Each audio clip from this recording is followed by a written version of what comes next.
አርዕስተ ዜና። በሚሊዮን የሚቆጠሩ የአፍሪካ ህጻናት በተለያዩ መንገዶች ጥቃት እንደሚደርስባቸው ተገለጸ። በኢንዱስትሪ ፓርክ ውስጥ ያሉ አንዳንድ ተቋማት ሰራተኞች እንዳይደራጁ ይከለክላሉ ተባለ። ከውጭ በህንድ ኒው ዴልሂ አሮጌ ሰፈር ተብሎ በሚጠራው አካባቢ ከፍተኛ ፍንዳታ ተከሰተ።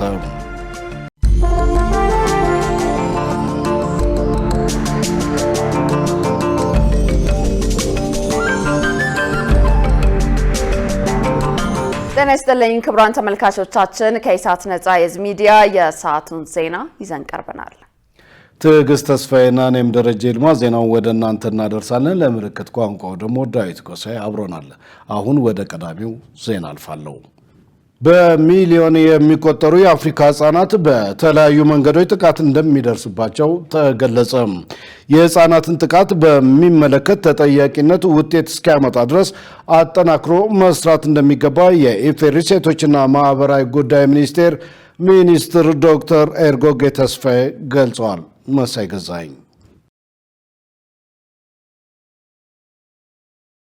የህፃናትን ጥቃት ለመከላከልና ምላሽ ለመስጠት በተፈረመው የቦጎታ ስምምነት መሰረት ባለፈው አንድ ዓመት የተከናወኑትን ተግባራት አፈጻጸም ለመገምገምና የቀጣይ ጊዜ አቅጣጫን ለማስቀመጥ የሴቶችና ማህበራዊ ጉዳይ ሚኒስቴር ከባለድርሻ አካላት ጋር ለ3 ቀናት የሚቆይ ኮንፈረንስ አዘጋጅቷል። የሚኒስቴሩ ሚኒስትር ዶክተር ኤርጎጌ ተስፋዬ የተለያዩ እቅዶች ማሳካት ብንችልም ግጭት፣ መፈናቀል፣ ድህነትና የአየር ጠባይ ለውጥ በሚያስከትለው ቀውስ ህፃናት አሁንም ለጥቃት እየተጋለጡ ሆነ የሚከተሉትን ማድረግ ይጠበቃል ብለዋል። እኛ በመጀመሪያ የግዴታ እንደ ሀገር ተጠያቂነት በእርግጥም ውጤት ማምጣት እንዲችሉ ማድረግ ይኖርብናል። ሁለተኛው መረጃዎችን በአግባቡ በማስቀመጥ ፖሊሲዎች እንዲቀረጹና ውጤት እንዲያስመዘግቡ ማድረግ። ሶስተኛው መንግስት፣ የሲቪል ማህበረሰብ ድርጅቶች፣ በግለሰቦችና በማህበረሰቡ በኩል ቋሚ የሆነ የጋራ ስራዎች መስራት ያስፈልጋል። በአራተኛ ደረጃ ህጻናትና ወጣቶች የነቃ ተሳትፎ እንዲያደርጉ የለውጡ አካል እንዲሆኑ እንጂ የበላዮቻቸው መጠቀሚያ እንዳይሆኑ መስራት ያስፈልጋል። የዓለም አቀፍ ጤና ድርጅት የኢትዮጵያ ተወካይ ዶክተር ካሶሎ ፍራንሲስ የህፃናትን ጥቃት በሚመለከት የሚሰሩ ስራዎች በአሁኑ ሰዓት ወደሚመዘንበት ድርጊት ሊለወጡና ውጤት ሊያመጡ ይገባል ያሉ ሲሆን ተቋማቸው ጉዳዩን በሚመለከት የሚያከናውኗቸውን ተግባራት አብራርተዋል።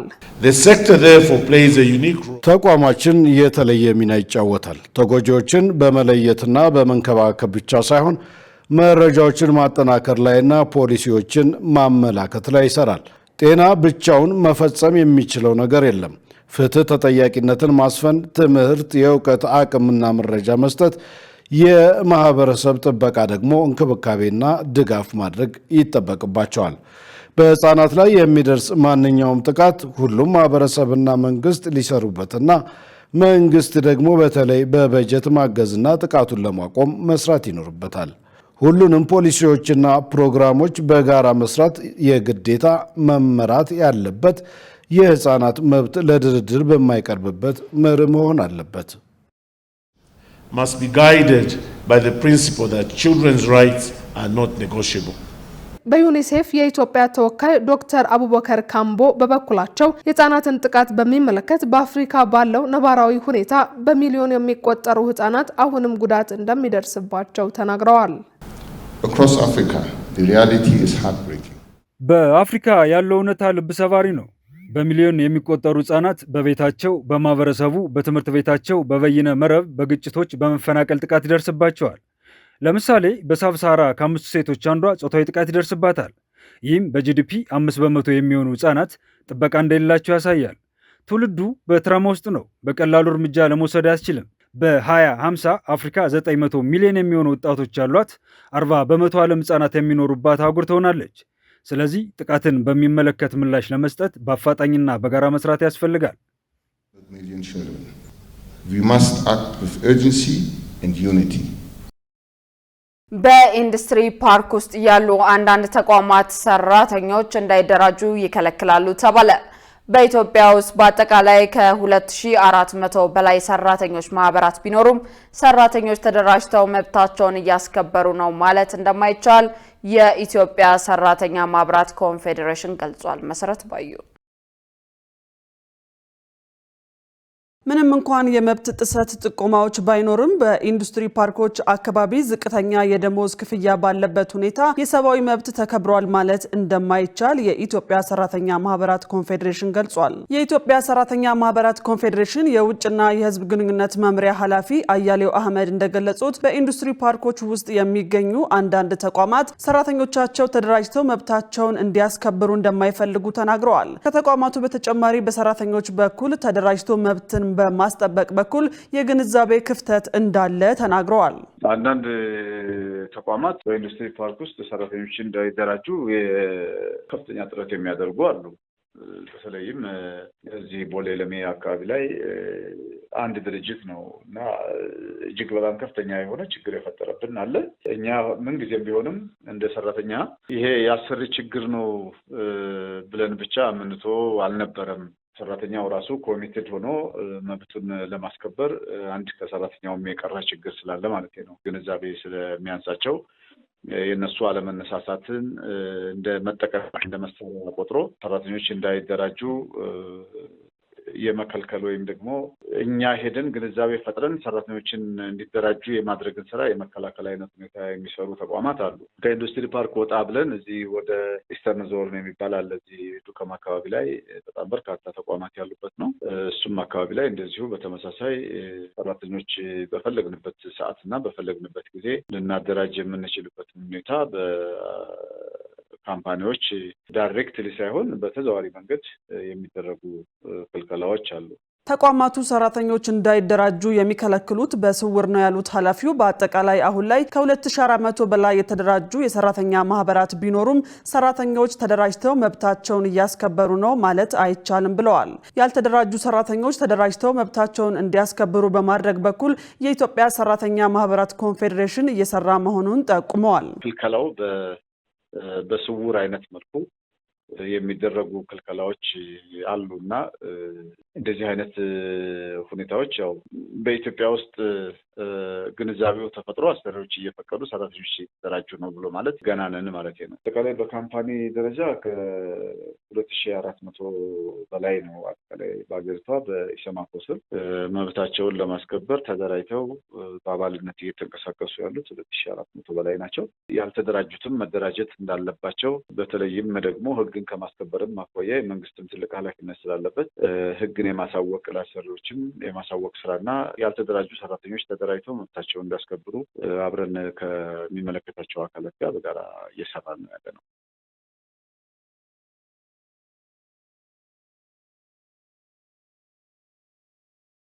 ማህበረሰቡ ስለ ማህጸን በር ካንሰር ያለው ግንዛቤ እያደገ መምጣቱ ተገለጸ። የማህጸን በር ካንሰር በዋናነት ጥንቃቄ በጎደለው የግብረ ስጋ ግንኙነት አማካኝነት የሚተላለፍና በአብዛኛው እድሜያቸው ከ9 እስከ 14 ዓመት የሆናቸውን ልጃገረዶች የሚያጠቃ መሆኑን የአዲስ አበባ ከተማ ጤና ቢሮ አስታውቋል። ሰላማዊት ሙሉጌታ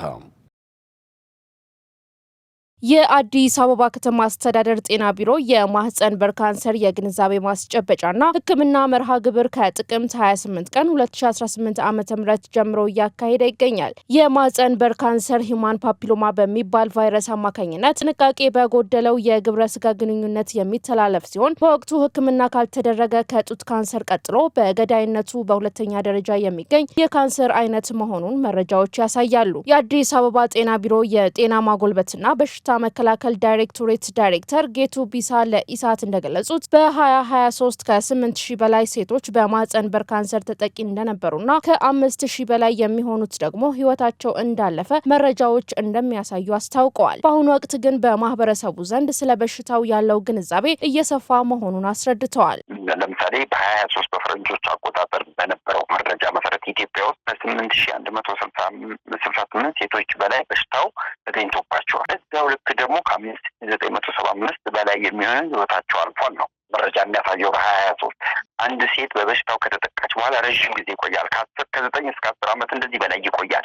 በሽታው ምልክት ለማሳየት እድሜያቸው ከ9 እስከ 15 የሆኑ ሴት ልጃገረዶችን 90% መድረስ ነው። ይሄ አንዱ የመከላከያ መንገድና ዋነኛው ነው። ሁለተኛው ደግሞ 70%ን ስክሪን የማድረግ እድሜያቸው ለስክሪን የደረሱ እድሜያቸው ከ30 እስከ 49 የሚሆኑ እናቶችን ስክሪን የማድረግ 70% ማንሰጠ። በዚህ ሂደት ውስጥ ግን ትልቁና ዋነኛው ነገር ህብረተሰብ ውስጥ ግንዛቤ መፍጠር ነው። በሽታው በከፍተኛ ደረጃ የሚያጠቃቸው እድሜያቸው ከ9 እስከ 14 ዓመት የሆናቸው ልጃገረዶች ክትባት እንዲያገኙ በማድረግና ግንዛቤ በመፍጠር በሽታውን መከላከል እንደሚቻል ዳይሬክተሩ ተናግረዋል። በአብዛኛው እድሜያቸው ከ18 ዓመት በታች የሆኑ ወጣት ልጃገረዶች የግብረ ስጋ ግንኙነት የሚፈጽሙበት ጊዜ የሚከሰት ነው። ይህንን ተላላፊ የሆነ በሽታ ለመከላከል ትልቁና ዋነኛው መከላከያው ክትባት። ይህንን ክትባት አስመልክቶ ደግሞ በአዲስ አበባም ሆነ እንደ ሀገር የክትባት ፕሮግራሞች አሉ። በዛ ፕሮግራም ትምህርት ቤት ያሉ፣ ቤቱ ውጭ ያሉ እድሜያቸው ከ9 እስከ 15 ያሉ ልጃገረዶችን እየደረስን ክትባቱን እየሰጠ ያለንበት ሁኔታ ነው። አንዱ ይሄ ነው። ሁለተኛው ደግሞ የባህሪ ለውጥ ነው። ግንዛቤ በማውጣት የመከላከያው ምክንያቱም ቫይረስ ላይ ክትባት በማድረግ መከላከል ይቻላል።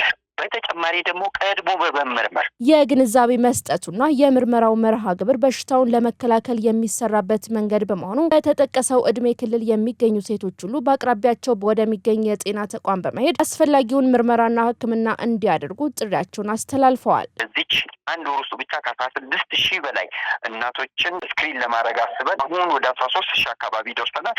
ኦልሞስት ከ80% በላይ እየሄድን ነው። ስለዚህ በጣም ውጤታማ ነን። የሚቀረንን ሳምንት ስናጠቃልል ያሰብነውን እናሳካለን ብዬ አስባለሁ። ይሄ ግን በአንድ ወር የሚቆም አይደለም። በዘመቻ መልክ የሚሰራ ንቅናቄ ነው። ንቅናቄው ምንን ያመጣል? ተገልጋዮችን ወደ ጤና ድርጅት ባህል እንዲያደርጉ ምርመራን ባህል እንዲያደርጉ የሚያደርግ ግንዛቤ የማስጨበጫ መድረክ ከመሆኑ አንጻር ሰፊ ስራ እንሰራለን ብዬ አስባለሁ። ግብጽ ለኢትዮጵያ ዓለም አቀፍ የንግድ መውጫና መግቢያ በሆነችው ጅቡቲ ትልቅ የኢንቨስትመንት እንቅስቃሴ ልታደርግ መሆኑ ተሰምቷል። ከዚህ ቀደም በጅቡቲ ውስጥ ተሞክሮ ከጅምሮ የከሸፈው የግብጽ የኢኮኖሚ እንቅስቃሴ አሁን ላይ ስለምን እንደገና ታቀደ? በጉዳዩ ላይ ትንታኔ ይዘናል። ደረጀ ይልማ አዘጋጅቷል። ዮሐንስ ተስፋ እንደሚከተለው ያቀርበዋል። ግብጽ ከዚህ ቀደም በጅቡቲ ውስጥ ለማድረግ የሞከረችው የነጻ የንግድ ቀጠና እንቅስቃሴ በተደጋጋሚ መክሸፉ እርግጥ ነው። በጅቡቲ ነጻ የንግድ ቀጠና ያገኘችው ከዛሬ 10 ዓመት በፊት እንደ አውሮፓውያኑ በ2016 የግብጽ ፕሬዝዳንት አብዱልፋታህ አልሲሲ እና የጅቡቲው ፕሬዝዳንት ኦማር ጌሌ ካይሮ ላይ ልዩ የኢኮኖሚና የቴክኒክ ትብብር ስምምነት በተፈራረሙበት ጊዜ ነበር። ያኔ ታዲያ የግብጽ ሚኒስትሮች ከተለያዩ ዘርፎች የተውጣጡ የግል ባለሀብቶችን ወደ ጅቡቲ በመውሰድ ኢንቨስት እንዲያደርጉ በማለም ነጻ የንግድ ቀጠናውን አስጎብኝቷቸዋል። ይሁን እንጂ በወቅቱ የግል ባለሀብቶቹ በነጻ የንግድ ቀጠናው ኢንቨስት ማድረግ አዋጭ አለመሆኑን ለመንግስታቸው ቅጩን ተናግረዋል። በእርግጥም በጅቡቲ እንዲሆን የታሰበው የግብጽ የነጻ የንግድ ቀጠና አዋጭ አይደለም። ምክንያቱም አንደኛ በጅቡቲ ውስጥ የፍጆታ እቃዎች ዘይት፣ ስኳር፣ ዱቄት፣ ስንዴ፣ ሩዝና ሌሎች በሌሎች ነጻ የንግድ ቀጠናዎች ውስጥ በሚንቀሳቀሱ የኢትዮጵያና የጅቡቲ ባለሀብቶች እንዲሁም በጥቂት ኤርትራውያን በመያዙ ለግብፃውያን የሚፈጠር ተጨማሪ የገበያ እድል የለም። ሁለተኛ የጅቡቲ ነጻ የንግድ ቀጠናዎች ዋነኛ ገበያ ኢትዮጵያ ናት። ስለሆነም የኢትዮጵያ ጉምሩክ ኮሚሽን፣ ብሔራዊ ባንክ፣ የንግድና ቀጠናዊ ትስስር ሚኒስቴር በጋራ መመሪያ አውጥተው ከግብጽ ነጻ ገበያ ምርት ወደ ኢትዮጵያ እንዳይገባ ማድረግ ይችላሉ። የዚህን ያህል ቀላል በሆነበት መንገድ ከጅቡቲ ሌላ የገበያ እድል ስለሌለ የግብጽ ባለሀብቶች በአንድ ጊዜ ከስረው ይወጣሉ ማለት ነው። ሌላው ግብጽ የወደቀችበት ጉዳይ የባንክ ቢዝነስ ነው። የውጭ ምንዛሬን ለመቸብቸብና ንግድ ለማስላት በማሰብ ባንክ ምስርን በጅቡቲ ከከፈቱ 10 ዓመታት የሚቆጠር ጊዜ አሳልፈዋል። እስካሁን ያለውን እንቅስቃሴ ሲታይ ግን አንዳች ፍሬ አላፈራም። ባንክ ምስር በጅቡቲ ውስጥ እድሜ ጠገብ ከሆኑት ቢስሚር፣ ካክ፣ ሳም ባንክ፣ ኤግዚም ባንክ ወዘተ ጋር ተወዳዳሪ የሚያደርገው ወረትም ልምድም መልካም ስምም የለውም። ግብጽ እንዲያው ለአመል ያህል በጅቡቲ ሞክራ የከሸፈባት የበረራ ጉዳይም አለ። የግብጽ አየር መንገድ ኢጅፕት ኤር ከስመጥሩ የኢትዮጵያ አየር መንገድ እንዲሁም ከባህረ ሰላጤው ሀገራት አየር መንገዶች ጋር የመወዳደር ታሪክም አቅምም መልካም ስምም የለውም። እነሆ አሁን ላይ ግብጽ አዲስ የወደብና የሎጂስቲክ መገልገያዎችን ለመገንባት በሚያስችል የሚያስችላት የትብብር ስምምነት ላይ ለመድረስ ተቃርባለች ሲሉም የሀገር ቤቱን ካፒታል ጨምሮ በርካታ የውጭ መገናኛ ብዙሃን ዘግበዋል። በግብጽ ምክትል ጠቅላይ ሚኒስትር የሚመራ ከፍተኛ የልዑካን ቡድን በቅርቡ ወደ ጅቡቲ በሚያደርገው ይፋዊ ጉብኝት ወቅት ስምምነቱ ይጠናቀቃል ተብሎ እንደሚጠበቅም የወጡ መረጃዎች ያመለክታሉ። የትብብሩ መሰረት የተጣለው እንደ አውሮፓውያኑ በህዳር 3 ቀን 2025 በግብጽ ልዑካንና በጅቡቲ የወደቦችና ነጻ ቀጠና ባለስልጣን ሊቀመንበር አቡበከር ኦማር ሃዲ መካከል በተደረገ ውይይት ነው። በዚህ የኢንዱስትሪ ልማት ላይ የግብጽ ምክትል ጠቅላይ ሚኒስትር ካሬን ኤልዋሲል በቅርቡ የሚያደርጉት ውይይት ለስምምነቱ የመጨረሻ ፊርማ ማስቀመጫ ጊዜ እንደሚሆንም ተጠቁሟል። እሺ ይሁን። ይህ ኢንቨስትመንት የሚከናወነው ኢትዮጵያ ኤርትራ ነጻነቷን ከወሰደች ከ3 አስርት ዓመታት በላይ ከሆነ ጊዜ በኋላ ቀጥተኛ የባህር በር ማግኘት ሳትችል በመቆየቷ ምክንያት የባህር ቀጥተኛ መዳረሻ ለማስመለስ በምትጥርበት ወሳኝ ወቅት መሆኑ ምን ያመለክታል? ወትሮም ቢሆን በግብጽ ከፍተኛ ባለስልጣናት ወደ ጅቡቲ የሚደረጉ ጉብኝቶች ዓላማ ከጅቡቲ ጋር የትምህርት ዕድል፣ የንግድ፣ መገናኛ፣ የባህር ወዘተ ግንኙነት ማጠናከር ነው በሚል ቢነገርም እውነታው ግን ግብጽ በጅቡቲ በኩል የምትመጣው በተቻላት መጠን ኢትዮጵያን ከቀይ ባህር ለማራቅ እንዲሁም ኢትዮጵያ በአባይ ወንዝ ላይ ያላትን ፍትሐዊና ምክንያታዊ ተጠቃሚነት ለማስተጓጎል ባላት ምኞት ነው። የሚገርመው ግን የግብጽ ጉዳይ ሳይሆን ይህንኑ አስደንጋጭና ሚስጥራዊ የተባለ ስምምነት ያጋለጡት በካናዳ የሚገኙት የጅቡቲው ተመራማሪና ጸሐፊ አብዱራህማን በሽር በወጡት መረጃ የጅቡቲው መሪ ለኢትዮጵያ ዋነኛ የንግድ መግቢያና መውጫ በር ሆኖ እያገለገለ የሚገኘውን ወደብ ከመዝጋት በተጨማሪ ከስዊዝ ቦይ እስከ ጅቡቲ ዳርቻ ያለውን የቀይ ባህር ክፍል በግብጽ ጥበቃ ስር እንዲሆን የሚፈቅድ ወታደራዊ ስምምነት ለመፈጸም መስማማታቸው አሳፋሪ ነው ብለዋል። አፍሪካን ኢንሳይደር ደግሞ ይህንን ውል አጣቅሶ የአፍሪካ ቀንድ ውጥረት ውስጥ እየገባ መሆኑን ጠቁሟል። ኢትዮጵያ 95 በመቶ የውጭ ንግዷ በጅቡቲ ወደብ ላይ የተመሰረተ መሆኑ እንዲሁም በየዓመቱ እስከ 3 ቢሊዮን ዶላር የሚደርስ ገንዘብ ለጅቡቲ ወደብ ኪራይ እንደምትከፍል ይታወሳል። ከሁሉም የከፋው ኢትዮጵያ ላይ ያነጣጠረው ዋና ምስጢር ደግሞ ኢትዮጵያ ከኤርትራ ጋር ወደ ግጭት ከገባች ጅቡቲ ኢትዮጵያ የጦር መሳሪያዎች ወደ ሀገር ውስጥ እንዳታስገባ ወደቧን ለመዝጋት ከግብጽ ጋር መስማማቷ ነው። ግብጽ እንኳን የነገረ አሰብ ጉዳይ በይፋ ተገልጦ ይቅርና የአባይን ግድብ ለማስተጓጎል በደቡብ ሱዳን፣ በሱዳን፣ በኬንያና ዩጋንዳ እየዞረች አስገድዶ አሳሪ ውል ለማስፈረም በተዘዋዋሪ ስትጥር ከርማለች። አሁን ኢትዮጵያ ቀና ብላ የምትታይበት የአፍሪካ ቀንድ ውጥረት በነገሰበት ጂኦፖለቲካዊ ሁኔታ ውስጥ የሚገኝ በመሆኑ የነገሮችን ዙሪያ ገባ በጥንቃቄ ማየት ይጠይቃል። በአካባቢው ሀያላኑ እንዳሻቸው የሆኑ ዘንድ የአካባቢው መንግስታት ደካማ ሆነው እንዲቀሩ እንደመሻታቸው ጠንከርና ድልድል ያለ በራሱ ሀገር ሀሳብና ራዕይ የሚመራ መንግስት ብቅ ሲል ደግሞ በደቦ ይኮረኩሙታል። በኢትዮጵያ ላይ በቀጥታና በተዘዋዋሪ እየተፈጸመ ያለውም ይህ ነው። ህወሓትና መሰሎቹ ደግሞ ይህንን ጂኦፖለቲካዊ ነባራዊ ሁኔታ የክፋት ዓላማቸው ማሳኪያ ዋነኛ ጉልበት አድርገው እየተጠቀሙበት ይገኛሉ። ያም ሆነ ይህ ግብጽ ለኢትዮጵያ ብሔራዊ ጥቅም መዳከም ተኝታ የማታድር በመሆኗ በጅቡቲ የሚሆን በማንኛውም ጎረቤት ሀገር ውስጥ የምታደርገውን እንቅስቃሴ በቅርብ መከታተልና ለአስፈላጊው ምላሽ መዘጋጀት አስፈላጊ ነው። በቅርብ ጊዜያት እንኳን ቀደም ሲል በኤርትራና በግብጽ መሪዎች አሁን ደግሞ በግብጽና በጅቡቲ መካከል እየተካሄደበት ያለው መንገድ ምክንያቱም ሆነ የሚጠበቀው ውጤት አይታወቅም አይባልም፣ በግብጽ ይታወቃል። ይህ ከሆነ ደግሞ እንደ ሀገር አስፈላጊው ፖለቲካዊ ውሳኔ ሊተላለፍና ሊተገበር ዲፕሎማሲያዊ ጥረቱም ከምንጊዜው በላይ መሆን እንዳለበት ይታመናል። ያውም በቶሎ፣ ምክንያቱም የማጣት አንዱ ሰበብ መቀደም ነውና። ክቡራን ተመልካቾቻችን ከኢሳት ነጻ የህዝብ ሚዲያ ዜናዎቻችን አሁንም እንደቀጠሉ ናቸው። በቀጣይነት የቢዝነስ መረጃዎችን ወደ እናንተ እናደርሳለን። የቢዝነስ መረጃዎቹን ወደ እናንተ ልታደርስ ባልደረባችን ገነት ዘዘው እየጠበቀችን ነው። ወደ መረጃዎቹ እናመራለን።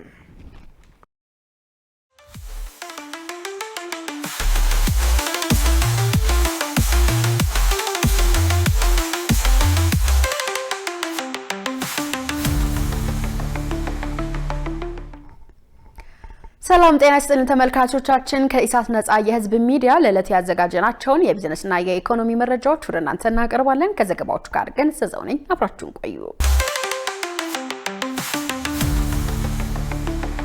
የፈረንሳዩ ካርፉር የኢትዮጵያን ገበያ ለመቀላቀል የመሰማሪያ ሞዴል ማዘጋጀቱን አስታወቀ። የፈረንሳይ ግዙፍ የጅምላና የችርቻሮ ንግድ ኩባንያ ካርፉር በቅርቡ ወደ ኢትዮጵያ ገበያ ለመግባት የሚያስችላቸውን የቢዝነስ ሞዴል በማዘጋጀት ላይ መሆኑን ገልጸዋል። የካርፉር ኮሜርሻል ዳይሬክተር ጄሮሜ ቦንዚ በኢትዮጵያ ውስጥ ለመሰማራት የሚያስችል የቢዝነስ ሞዴል እየተዘጋጀ መሆኑን ገልጸው ይህን እቅድ ወደ ተግባር ለመለወጥ የሚያስችል ቡድን በቅርብ ጊዜ ወደ ኢትዮጵያ እንደሚመጣ አስታውቀዋል።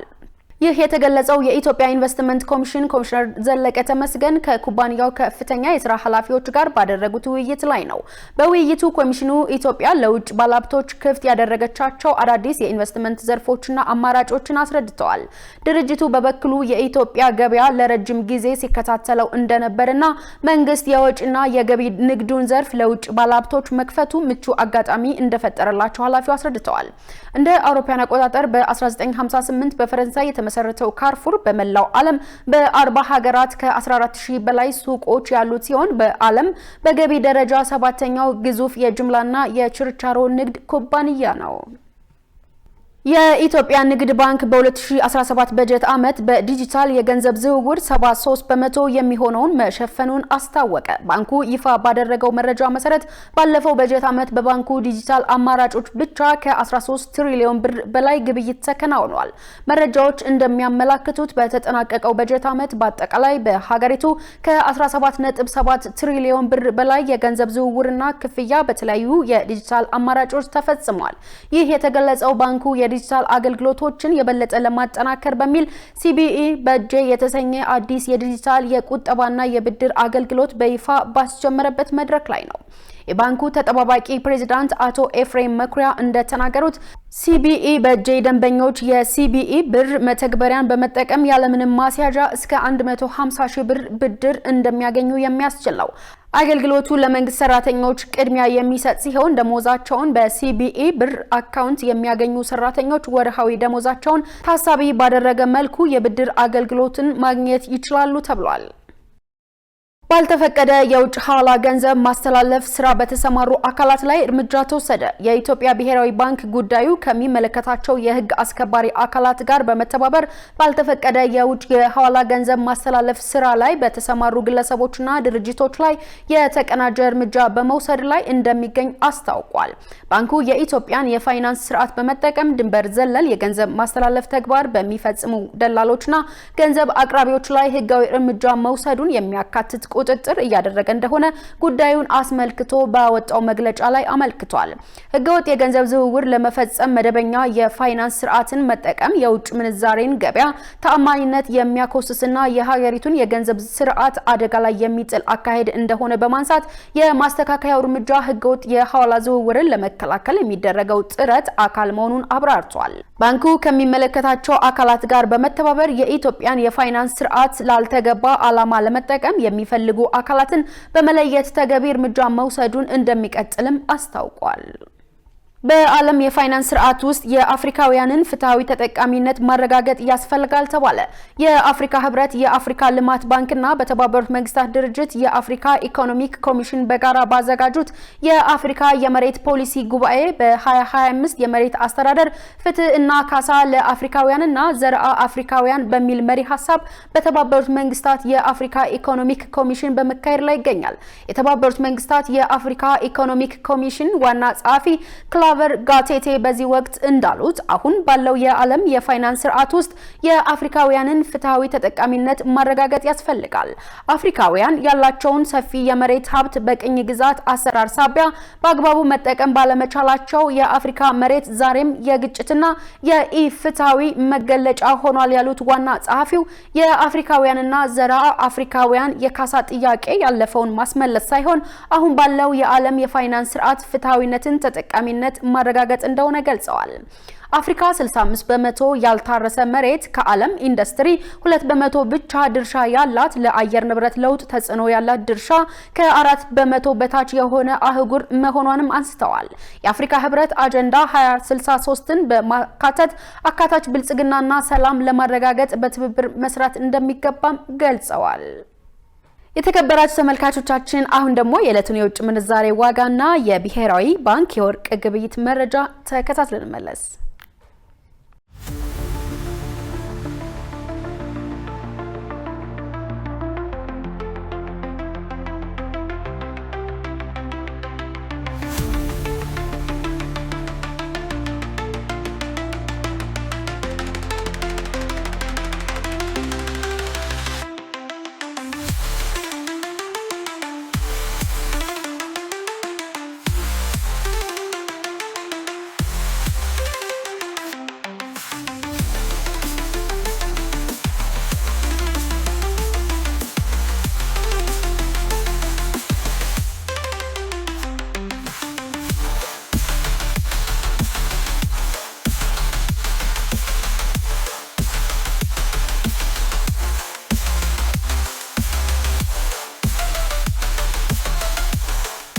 ተመልካቾቻችን ለዕለት ያዝናቸው የቢዝነስና የኢኮኖሚ መረጃዎችን ይመስላሉ። ወደ ቀጣይ ዜና ላሳልፋችሁ።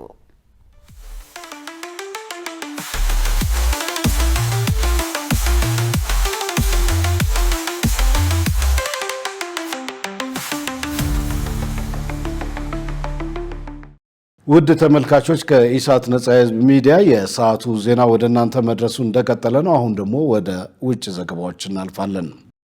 በህንድ ኒው ደልሂ አሮጌ ሰፈር ተብሎ በሚጠራው አካባቢ ከፍተኛ ፍንዳታ ተከሰተ። በፍንዳታው ቢያንስ 12 ሰዎች ህይወታቸው ሲያልፍ ከ20 በላይ የሚሆኑ ሰዎች ደግሞ ቆስለዋል። የሀገሪቱ ፖሊስ ትናንት በተጨናነቀው የቱሪስት መዳረሻ አካባቢ የደረሰውን የመኪና ፍንዳታ እየመረመረ መሆኑን ገልጿል። ዮሐንስ ተስፋ ዝርዝር አለው።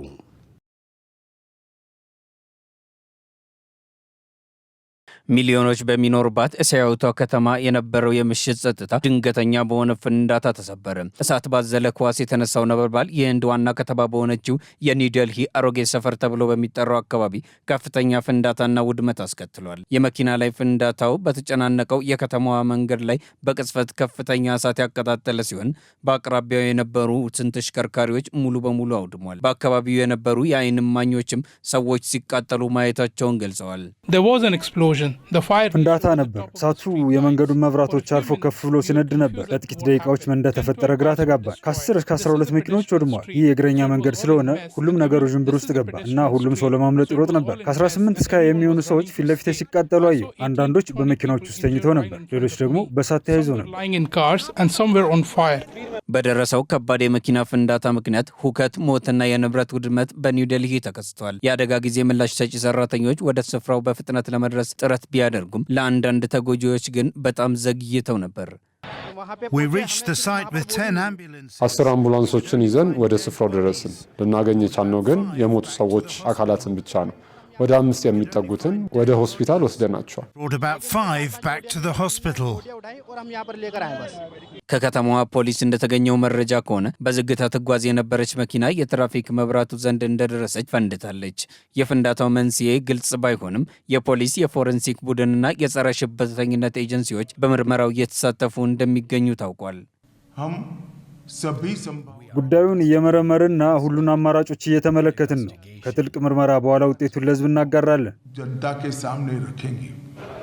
የፍንዳታው መንስኤ አሁንም ግልጽ ባይሆንም በርካታ ክልሎችና አካባቢዎች በከፍተኛ ጥንቃቄ ውስጥ እንዲቆዩ ተወስኗል። የፎረንሲክ ቡድን አባላትና የተለያዩ የመንግስት ኤጀንሲዎች በምርመራው እየተሳተፉ ሲሆን ከእነዚህም መካከል የሽብር ጥቃቶችን የመመርመር ኃላፊነት ያለበት የህንድ ብሔራዊ የምርመራ ኤጀንሲ ይገኝበታል። የሀገሪቱ ጠቅላይ ሚኒስትር ናሬንድራ ሞዲ በዴልሂ ለደረሰው ገዳይ የመኪና ፍንዳታ ተጠያቂ የሆኑት ሁሉ ለፍርድ እንደሚቀርቡ ተናግረዋል።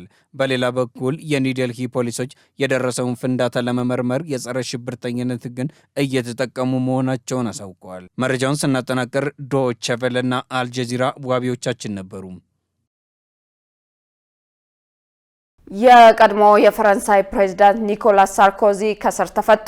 ባለፈው መስከረም ወር የ5 ዓመት እስራት ተፈርዶባቸው ወደ እስር ቤት የወረዱት የቀድሞ የፈረንሳይ ፕሬዝዳንት ኒኮላስ ሳርኮዚ ከእስር መለቀቃቸው ተዘግቧል።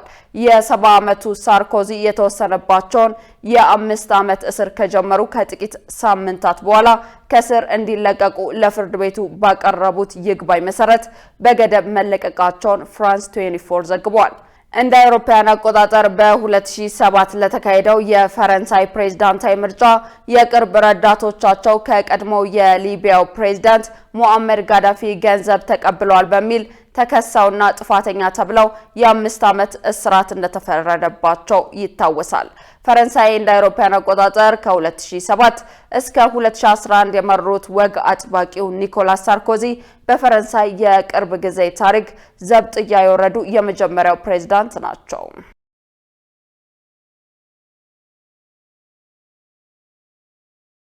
ክቡራን ተመልካቾቻችን ከኢሳት ነጻ የህዝብ ሚዲያ ለሰዓቱ ያዝናቸው ዘገባዎች ይህንን ይመስሉ ነበር። ትዕግስት ተስፋዬና እኔም ደረጀ ይልማ ዜናውን ወደ እናንተ አድርሰናል። ለምልክት ቋንቋው ደግሞ ዳዊት ጎሳይ አብሮን ቆይቷል። ከቀሪ ኢሳት ዝግጅቶች ጋር ሰናይ ጊዜ